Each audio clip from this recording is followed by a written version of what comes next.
여러분 안녕하세요. 허경영을 다시 보다 허경영 리뷰의 홍조경 팀장입니다. 허경영 우주에너지 제품은 역시 본자랜드지. 오늘 리뷰의 제목은 허경영 그는 왜 떠야 하는가 입니다. 여기서 말하는 거는 그 공중부양에 대해서 하고자 하는 것은 아니고 허경영이라는 인물이 왜 더 조명받고 왜 더 많은 사람들에게 알려지고 왜 더 많은 언론에서 다뤄줘야만 하는지를 그 이유에 대해서 오늘 여러분들과 함께 이야기해보고 싶습니다. 네, 그러면 오늘 영상 한 편 보시겠습니다. 오늘 볼 영상은 국가 예산 도둑들을 지켜봐야만 하는 허경영이란 제목으로 허경영 TV에 올라온 영상입니다. 지금 유튜브 알고리즘 자체도 문제인 게 뭐냐면은 예전에는 허경영 강연 치면은 허경영 강연이 딱 위에서 따다닥 나왔거든요. 뭐 허경영 988만 쳐도 허경영 강연 988회가 이제 나왔었는데 지금은 그렇지가 않아요. 제가 한번 검색해 볼까요? 허경영 예를 들어 1004회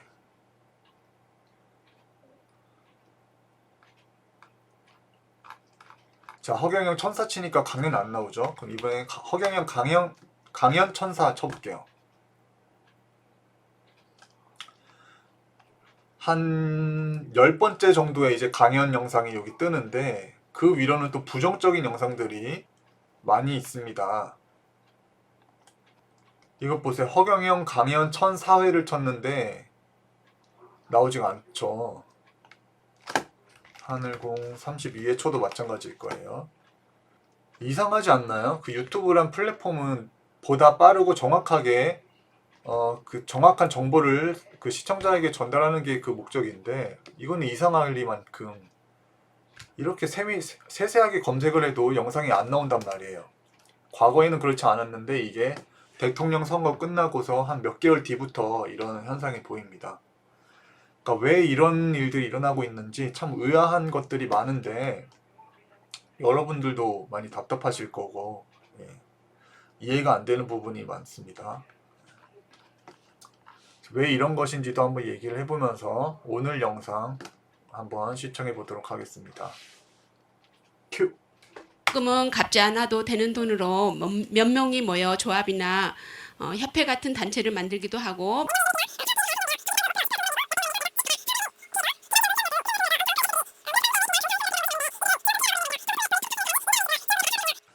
이거 복지정책에 들어가는지 모르겠지만 이런 지원금 킬러들을 어떻게 생각하시는지요? 라고 허경영 총재님께 질문을 드렸어요. 지원금 킬러들을 어떻게 생각하시는지요? 앞으로는 지원금에 대한 돌아가신 서울시장이 5년간 7,111억이라는 돈을 시민단체한테 줬어요. 1조 원 정도 되죠?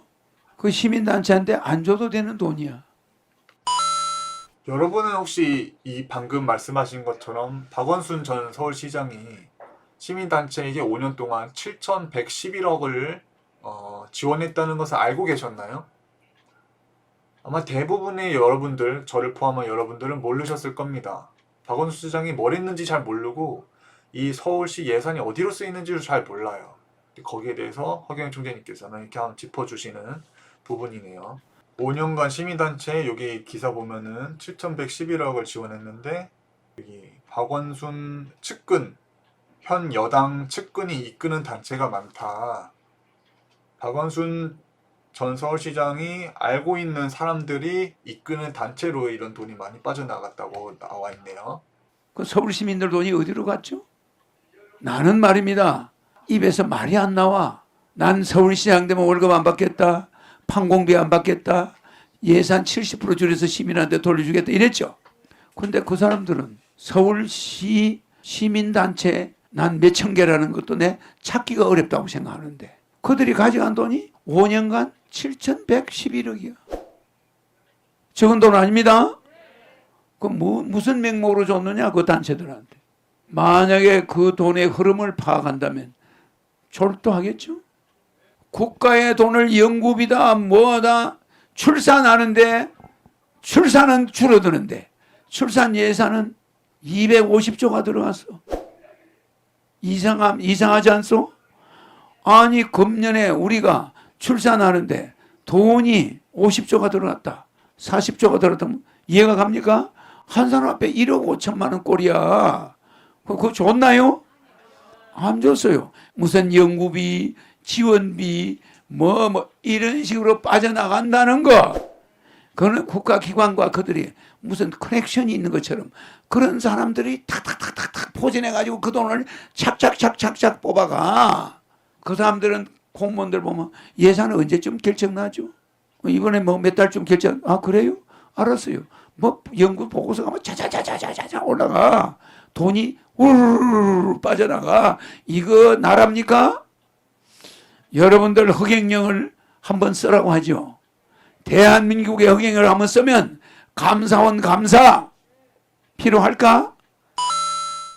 지금 이 사회에서 국가 예산이 낭비되는 실태에 대해서 너무나도 명철하게 말씀해 주시는 부분입니다.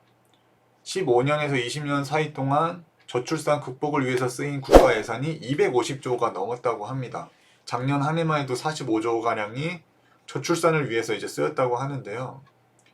이게 그냥 46조, 50조 이렇게 하니까는 그 금액이 얼마나 큰지 감이 잘 안 올 수도 있는데, 제가 최근에 그 에너지 관련된 책을 보면서 그 천연가스 공급에 대한 그 부분을 보다 보니까 이제 러시아 같은 경우 천연가스를 여러 나라로 이제 수출을 하잖아요. 우리 대한민국도 앞으로는 그 천연가스에 대한 비중이 높아질 거다.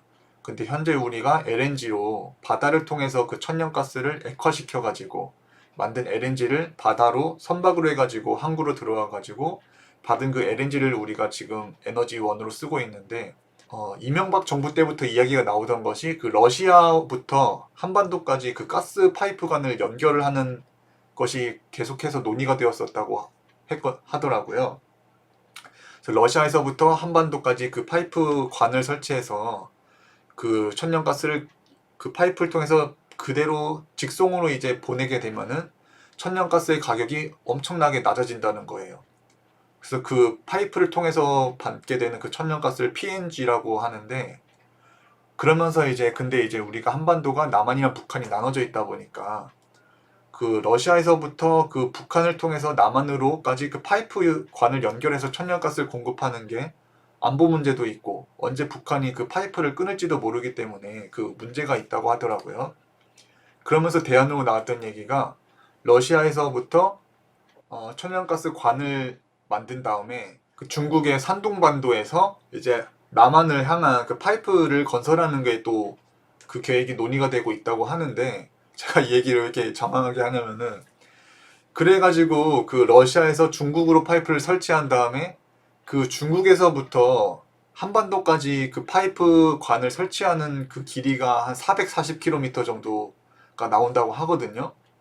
그 바다를 통해서 해저 밑으로 터널을 만들어가지고 가스관을 만드는 거죠.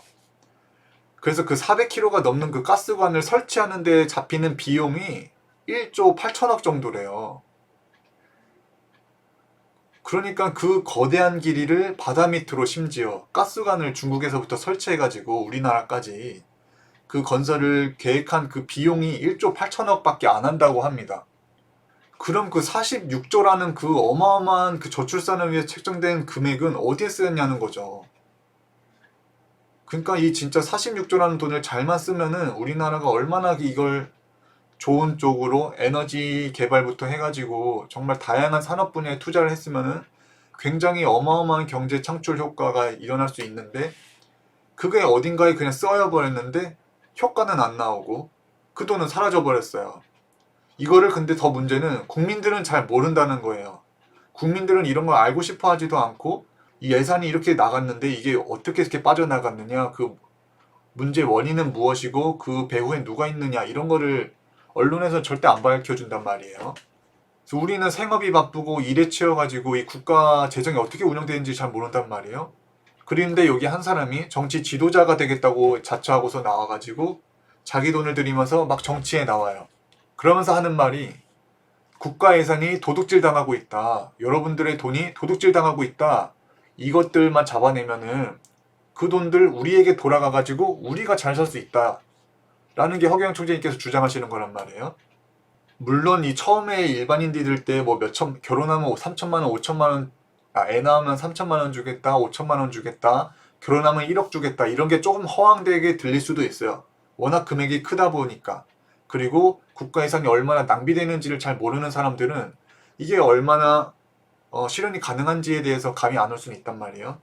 하지만 이렇게 국가 예산을 아껴서 우리에게 주겠다고 주장하는 사람이 나타나면은, 그리고 국가 예산을 도둑질하는 정치인들을 심판해야 된다고 주장하는 사람이 나타나면은, 우리는 정말로 허경영이 대통령이 되건 안 되건을 떠나서 우리의 이해관계를 봤을 때 이런 인물이 조명을 받고 국민들의 지지를 얻어야지 기성 정치인들이 자신들이 하는 일들에 대해서 더 긴장을 가질 수가 있는 것이고, 또 함부로 예산 낭비를 못되게 하는 것이죠. 국민들의 눈치가 보이니까. 이 엽기적인 사람들이고 엽기적인 시대는 엽기적인 사람이 나와야 세상이 바뀌는 거야. 그런데 전봉준이는 엽기적인 사람이었는데 왜 권력을 못 잡았느냐? 시대가 그때는 엽기적인 시대가 아니야. 맞아요. 전봉준 녹두 장군이 농학 혁명을 해가지고 농업이 6.25의 유림 선비들을 뒤집어 엎을 수 있는 실력이 있었나 없었나? 어림도 없어요. 명심보감 한 권을 못 읽는 그 노예들이, 그걸 말하면 뭡니까? 그 사람들이 노비들 아닙니까? 그 사람들이 들고 일어나가지고 그 사서삼경을 외우는 사람들을 이길 수가 있나 없나? 있어요 없어요? 지금은 인터넷이 있어서 사서삼경 없어도 되잖아. 그래 안 그래? 근데 그때는 글자를 모르는 사람들이 혁명을 해가지고 사서삼경을 외우는 양반을 이길 수 있어 없어요? 그러니까 전봉준이가 미친 짓을 한 거야. 잘못 착각한 거예요. 그래 안 그래요? 단 전봉준이가 잘한 것이 있다면은 농민혁명을 함으로써 국가에서 정도전이나 정책을 위반하는 사람들이 야 농민정책 좀 바꿔야 되겠다. 그래 안 그래? 야 농민들 끌어안아야 되겠다. 야 쌀을 좀 예상으로 주고 보릿고개 있을 때는 쌀을 좀 줘라. 이래가 법을 바꿔 안 바꿔? 그러니까 전봉준이 사태를 보고 왕들이 좀 바뀌었다는 거. 설령 허경영 총재님이 대통령이 안 되실 것 같다고 생각이 들더라도 일단은 이런 사람에게 관심을 보이고 호감을 보이고 반응을 보여야 되는 거예요. 그래야지 기존에 있던 이 두 여당, 야당의 사람들은 긴장을 하지 않겠습니까? 그 실제로 그러한 현상들이 지금 단계별로 일어나고 있죠. 예전에 허경영 돈 줘야겠다 하면 허황되다고 했지만 점점 사람들이 그거 말이 되는 것 같아. 그래 듣고 보니까 돈을 줄 수도 있네. 예산 절약해서 우리한테 주는 거 나쁜 것 아니네. 라는 여론이 일기 시작하니까 이제는 여당에서도 기본소득 줘야 된다. 출산하면은 산모에게 돈 줘야 된다. 지자체들도 출산부에게 돈 주고 있고 청년지원금 몇 천만 원 마련해 줘야 된다고 주장하고 있고, 거기에 따라서 야당까지도 이제 그런 이 흐름이 이렇게 가다 보니까 그래 우리도 국민들을 좀 챙겨줘야 되겠구나. 기존에 하던 대로의 그런 방식으로는 더 이상 국민들의 성에 차지 않는구나 라면서 조금씩 그들도 이제 변하기를 시작한단 말이죠. 근데 여기서 우리가 허경영 총재님에게 이런 대통령 후보에게 더 많은 관심과 지지, 열렬한 그런 호응을 보였더라면은 기성 정치인들은 지금보다는 더 국민들에게 잘하지 않았을까? 지금보다는 더 경각심을 가지고 지금보다는 더 흥청망청 쓸 국가 예산을 국민들에게 지급하는 방향으로 돌리지 않았을까 하는 것이 저의 생각입니다.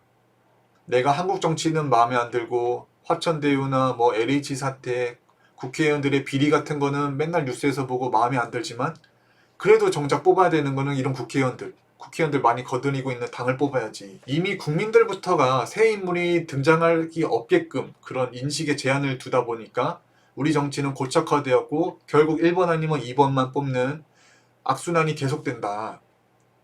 하지만 이러한 정치를 조금이라도 바꾸고 싶고 좀 더 그 정치인들이 경각심을 가지기를 원한다고 느끼신다면 1번도 2번도 아닌 제3의 인물이 떠야지 이런 1, 2번도 긴장을 하고 정신을 차릴 수가 있을 것이라 생각이 됩니다. 야 이제 저놈이 저놈이고 저 이명박이나 박근혜가 똑같은 사람이다. 저거 문재인이 똑같다. 저거 안철수 저거 1% 상류층이야. 그래 안 그래요? 저 사람들이 뭐 하는 사람들이냐? 부익부 빈익빈을 계속 하면서 재벌과 결탁하고 뒷고물에 떡고물 챙기고 이런 사람이라는 걸 국민들이 알아 몰라? 국민들이 인터넷 때문에 이제 바보에서 벗어나고 있어요. 힐러리 너 말이야 머리 되게 좋고 너 되게 잘생기고 너 되게 아주 잘난 집안 가문이야. 맞아요. 이런 사람은 대통령을 뽑으면 누구 편을 드냐? 잘난 사람들 편 드는 거야. 저 공부 못하고 저 가난한 사람 보면 저것도 인간인가 이러고 있어 속으로는. 그래 안 그래요? 그래서 여러분 이 영상을 보고 있는 안티분들도 계시겠지만 안티여도 상관이 없어요. 여러분들이 결국 허경영 대통령이 안 된다고 생각해도 상관은 없어요. 그런데 일단은 이런 제 3의 인물이 조명을 받고 이런 사람도 정치에 진입해서 많은 인기를 얻을 수 있다는 것을 일반 정치인들이 알아차리기 시작해야지 비로소 우리 정치는 변혁될 수 있고 정치인들 또한 그런 변화가 찾아올 수가 있다. 나머지 영상도 좀 더 보겠습니다. 대한민국은 깨끗해져 버려요. 모르는 게 없어. 모르는 게 돈 새 나가는 데를 모르는 데가 없다고. 모르는 데가. 말씀하셨죠. 내가 대통령이 되면은 돈 새는 거 다 사라진다. 나는 돈 새 나가는 걸 어디가 새 나가는지 모르는 곳이 없다라고 말씀하셨는데 아까 저희가 유튜브 채널 검색하면서도 봤잖아요. 허경영 총재님께서 정말 많은 탄압을 예전부터 계속해서 겪고 계신데 왜 그러면 이렇게 탄압을 받냐? 그 이유가 바로 돈 세는 거를 모르는 게 없기 때문에 만약에 혹시라도 허경영이 대통령이 돼서 정권을 잡은다면 그동안 자신들이 저질러온 그런 만행들이 다 밝혀질 것이고 그것에 의한 죄를 추궁받을 것을 알기 때문에 이 기성 정치인들 허경영의 등장이 너무나도 꺼려지는 것이죠. 그렇기 때문에 계속해서 언론에서는 허경영을 허황되다, 뭐 사기꾼이다, 말도 안 되는 공약이다 라고 계속해서 몰아가는 거고 언론과 그 정치인들이 결탁해서 이런 제3의 인물이 나오기를 저지하는 거라고 생각이 됩니다. 허경영 총재님의 그 명언 있잖아요. 국가에 돈이 없는 것이 아니라 도둑놈이 많은 것입니다. 이 말부터가 이미 그 너무나 많은 실현과 탄압이 예고된 것 아닌가 생각이 듭니다. 그 말들은 국민들은 모두가 다 동감하고 다 맞는 말이라고 하잖아요. 국가에 정말 도둑놈이 많다고. 그러니까 그렇게 정말 국가의 실세를 쥐고 있고 도둑질을 하고 있는 많은 세력을 적으로 둘 수밖에 없는 발언을 하면서 예전부터 지금까지 국가 예산을 국민들에게 주겠다고 주장하신 게 허경영 총재님이십니다. 네, 더 보겠습니다. 30년간 대통령을 나가면서 우리나라 돈세 나가는 것만 다 알고 있어. 그래 안 그래요? 그래도 한 번도 구체적으로 따지지 않아. 떠들지 않아. 내가 무슨 실권을 잡아야 그게 힘이 있지. 뭐 떠들면 뭐하노? 와, 30년 동안 대선을 나오시고 정치계에서 활동하시면서 얼마나 많은 비리를 봐오셨고 얼마나 그 속 터지고 답답한 것들을 많이 겪으셨을까요? 이미 20대 시절에 삼성의 기업 운영에 참여하셨고 박정희 대통령의 비밀보좌관으로서 이제 활동하시면서 이미 국가가 얼마나 그 큰 우여곡절과 박정희 대통령의 그 눈물과 고통 속에서 이렇게 나라가 이렇게 우뚝 세웠는지를 이미 다 보고서 크신 허경영 총재님이신데 이렇게 우뚝 세운 국가의 그 예산들이 엄한 사람들에게 빠져나가고 일로 가면 안 되는데 하면서도 국가는 자꾸 해서 망하는 방향으로 가고 이렇게 출산 수당을 지급해서 저출산 문제를 해결해야 되는데 계속해서 국가의 관료들은 그 말에 귀를 기울이지 않고 자신들 일하기에 바쁜 이렇게 긴 시간 동안 이러한 것들을 보면서 국가가 무너져가고 있는 모습을 바라보고 있어야 할 허경영 총재님의 그 마음은 어떠셨을까. 그러면서 정말 대단하다고 정말 느끼는 거는 고통을 심적인 내적인 고통을 겪으셨음에도 불구하고 절대 다른 후보나 어떤 정치인, 대통령, 지도자를 비난하지 않는다는 것입니다. 이렇게 뛰어나고 이렇게 성견지명이 있고 이렇게 해안이 있으신 분인데 그러면 분명히 딱 저 사람이 어떤 말 한마디만 하는 걸 봐도 그 사람이 어떤 대략 어떤 레벨이고 어떤 의식 구조를 가지고 있는지를 다 보실 거란 말이에요. 그러한 사람들이 국가 예산을 조물조물 하는 것을 이렇게 보면은 얼마나 속이 터지고 이렇게 처단하고 싶고 심판하고 싶어 할까. 근데 그러한 내색도 일체 없으신 채 절대 타 정치인들에 대한 비방은 없이 오로지 자신의 공약과 정책들만 국민들에게 계속해서 제시하고 계신다는 것이 그 인내력과 그런 포용력 그런 것부터가 이미 기존의 정치인들과는 너무나 다른 레벨이다. 이런 분이 정말 그 왕이 되어야 되고 대통령이 되어야 될 그런 분이지 않나, 예, 그런 생각이 듭니다. 이래 앉아있지만 억장이 무너져서 말이 안 나와. 네. 봤죠? 출산을 위해서 10년간 쓴 돈 그거 현금으로 줬으면 산모 하나에 1억씩 돌아가. 근데 그게 연구비다 뭐다 이해가죠? 실제 출산이 늘어났나 연구해가지고 안 늘어나는데 예산은 국방 예산이 50조인데 성인지 예산이 35조야. 남녀 평등을 위해서 35조를 쓴다는 거야. 그쵸. 저출산 예산도 말도 안 되는데 거기에 더해서 성인지 예산 30몇 조.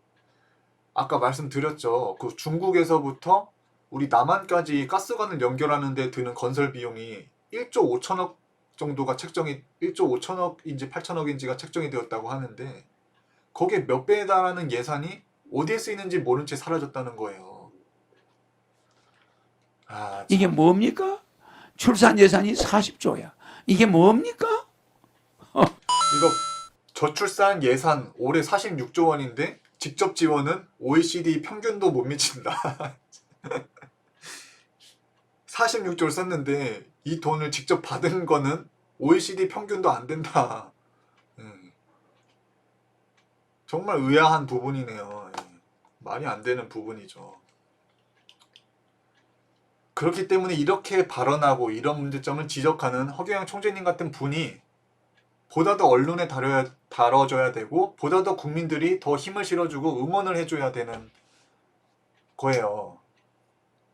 이게 말이 안 되는 상황이잖아요. 어떻게 저출산을 이렇게 썼는데 직접 지원받은 것도 평균 이하라고 나와. 나 저런 질문 보면 머리가 뒤틀 아주 지진이 나요.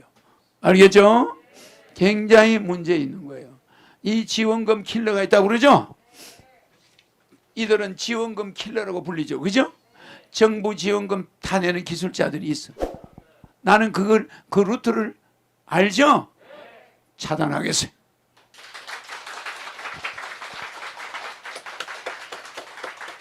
국민 배당금 주려면은 저거 차단해야 주지. 맞죠? 절대 국가 살림살이 아껴서 여러분한테 주겠다는 거예요. 알겠죠? 가정도요. 안 아끼려고 그러면 2천만 원 줘보세요. 남는가? 맞아요. 여러분 집주마다 2천만 원 줘봐. 뭐 펑펑 써제끼려면 모자라지. 국가 살림도 그래요. 내 같은 살림꾼이 딱 나타났다. 살림살이가 남아 돌아가 20만 원만 써도 나머지 1880만 원 남아요. 1980만 원 남아요. 20만 원만 써도. 그래 안 그래? 엉뚱한 데다 돈 쓰지 않도록 하려면은 허경영이가 좀 필요하죠. 그건 알아서 해요. 네, 말씀하셨어요. 엉뚱한 데에다 돈 안 쓰려면 허경영이 필요하다. 그런 것 같아요. 가정에 비유하자면은 가장이 가서 한 달 동안 열심히 해서 돈을 이렇게 가져왔어요. 자, 이거 어디 쓸까? 필요한 사람들 누구야? 너 어디 써야 돼? 돈 어디 필요해? 그럼 뭐 첫째가 나와가지고 아빠 저 그 대학 등록금 때문에 필요하고 저기 통학하는데 그 교통비가 좀 많이 드는데 그리고 좀 가방을 바꿔야 되는데 이만큼 필요한 것 같아요. 둘째도 저는 요즘 데이트하고 여자친구가 있는데 이거 데이트 비용도 없고 그래서 이만큼은 좀 더 필요할 것 같아요. 자, 저번 달보단 좀 더 필요할 것 같아요. 이러면서 서로가 이 걷어들여진 예산을 가지고 누가 더 많이 가져가나 그런 거를 나눠 먹는 형식이다 보니까 누가 좀 더 예산을 많이 타가지고 그것을 자기를 지지해주는 단체에게 주느냐가 그들의 인기도가 되는 거고 그들의 표가 된단 말이에요. 이게 어쩔 수가 없는 게 그 사람이 그 견물생심이라고 이것을 보게 되면은 거기에 대한 욕심과 마음이 생기게 되고 그 상태에서 이거를 뭐지 얘들아 절약해야 된다, 돈 절약해야 된다라고 아무리 말해본들 다른 사람이 돈 받아가는 걸 보면은 이게 어떻게 자기는 이게 돈 절약을 하고 싶은 마음이 들까요? 안 된단 말이에요. 그래서 애초에 이렇게 걷어들인 돈은 그 허경영 총재님께서 말씀하셨던 국민 배당금으로 국민에게 줄 돈을 먼저 이렇게 떼어내 버리면은 그 남은 걸 가지고 이제 배분을 하다 보면은 정말 필요한 부처에, 정말 필요한 사업 분야에만 이 돈이 가게 될 텐데 이게 애초에 가진 파이가 너무 크고 이걸 어떻게 써야 될지를 처음부터 다 짜야 되다 보니까 거기서부터 이미 너무 많은 그런 거품이 끼기 시작하고 안 필요한 돈을 더 많이 서로 타내가려고 하는 상황이라고 생각이 됩니다. 그렇기 때문에 가장이 이렇게 돈을 벌어왔어요. 애초에 그냥 야 여기서 한 달 월급에서 이만큼은 떼서 우리가 쓸 데가 있다. 요거는 따로 떼어두고 자 이 남은 거를 우리가 어떻게 좀 알뜰하게 잘 써보자 라고 해서 이거를 이제 필요한 사람들에게 이렇게 나눠주게 되면은 국가에서도 훨씬 알뜰하게 쓰이고 이렇게 떼어낸 이걸로 국민들에게 지원금으로 국민배당금을 지급하게 되면은 국민들이 살기 좋아지는 트리클업 정책으로 가장 밑바닥에서 있는 서민들부터 살만한 세상이 조성되면서 점점 이제 장사도 잘 되고 취업도 좀 더 늘어나고 아르바이트도 더 많이 생기고 그러면서 기업이 잘 되고 이제 국가에서 거치는 세수도 많아지게끔 그런 경제 선순환이 이뤄질 수 있는 것이 허경영 총재님께서 정말 예전부터 주장하셨던 국민 배당금이다 라고 생각이 됩니다. 국가 살림은 좀 빠듯해도 국민들이 살만하게 만들어주는 게 정부의 역할인데 지금은 국민은 살기 빠듯하게 만들어 놓고 국가의 예산은 이렇게 널널하게 쓰는 정부 기관들은 널널하게 쓰고 지자체 건물들을 완전 웅장하게 지어대고 그런 걸 보면은 이게 지금은 뭔가 잘못 가고 있기 때문에 이렇게 슉 바꿀 수 있는 정치 지도자가 필요하다. 그리고 그것이 허경영 총재님이다 라고 말씀을 드리고 싶습니다. 네, 그래서 오늘 허경영 리뷰 여러분들과 함께 그 허경영 그는 왜 떠야 하는가 말은 그러니까 보다 더 많은 언론에서 다뤄줘야 되고 보다 더 많은 국민들의 지지와 응원을 받아야지 결국 그게 우리에게 좋은 방향으로 좋은 영향을 끼칠 수가 있다 에 대해서 얘기를 해봤습니다. 그럼 시청해주신 여러분들 감사합니다. 다음에 또 다른 리뷰 영상으로 여러분들에게 종종 찾아뵙도록 하겠습니다. 감사합니다. 본저 스튜디오의 홍종영 팀장이었습니다. 짠. 허경영 우주에너지 제품은 역시 본자랜드지. 허경영 강연을 시청하면 좋은 일이 생길 거야.